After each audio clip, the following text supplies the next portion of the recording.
你那时候什么时候联络的？就是因为那个 HBO 那个什么那个主题曲，我没有被 take 到，然后是我比赛的时候可能大荧幕那个模仿那个，然后是啊那个时候被我模仿到，然后反正就后来就他就传给我看这样。所以你那时候歌曲是你们两个一起选的还是？他问我，你想唱哪首，然后我就说这一首。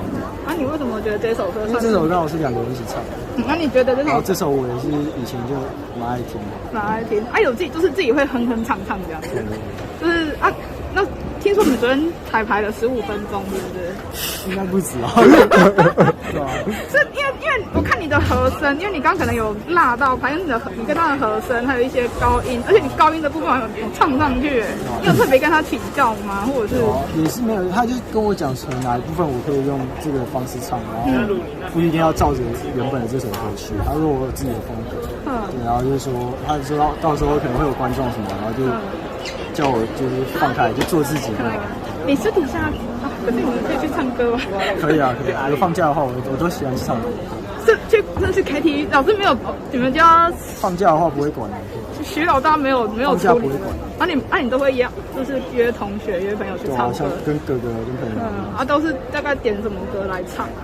也是都是周兴哲，然后或者是热门的歌都会点。那你会唱一些饶舌或是比较有点嗨的歌？嗨的歌大概是你们哪一个款？就热门的我都会去唱。像什么《龙溜溜》你会唱台语？你会唱台语？对，我是不太常唱。所以你那时候就说跟 OK 你要上去唱，你有没有先在家里心理建设一下？因为不是说打球那么简单，是真的是直接就先答应嘛，因为本来就蛮想要的，蛮想试试看是不是？你觉得有这个机会就难得。你觉得今天唱完的感想如何？有没有被震撼到？因为你在 KTV 唱的是跟现场那种唱的是你要去听那个旋律那些的，有没有被震撼到？有啊，就第一次的感觉，就第一次在耳麦，然后在那么多人面前唱歌这样。你看有没有在休息室先听一下耳麦，所以你就觉得这是你的触笔，说你觉得因为昨天彩排的时候有试过，然后对就觉得还可以，就是让他放轻松看。你现在要不要先唱？听唱一段势在必行。你没有音乐是不是？不要再唱了。你在家里大概练，因为你们在你收到的时间是大概什么时候？这个任务1个礼拜吧。1个礼拜，所以你前1个礼拜都在练。对。一打完就开始练。是早中谈3餐都在练，还是有没有练到吐？有空的时候就会听一下。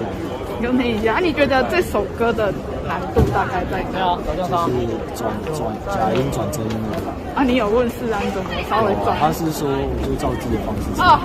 那所以你今天中间那个那一排是忘记歌词还是？那个音乐那边有稍微断讯，没有去接到。因为我真的看到你出来，我吓到，我真的吓到，我想说森哥会唱歌。有没有刚刚有没有稍微？因为我们刚提到这里，你还没知道别人给你的一些东西，就是一些都还不知道，有没有？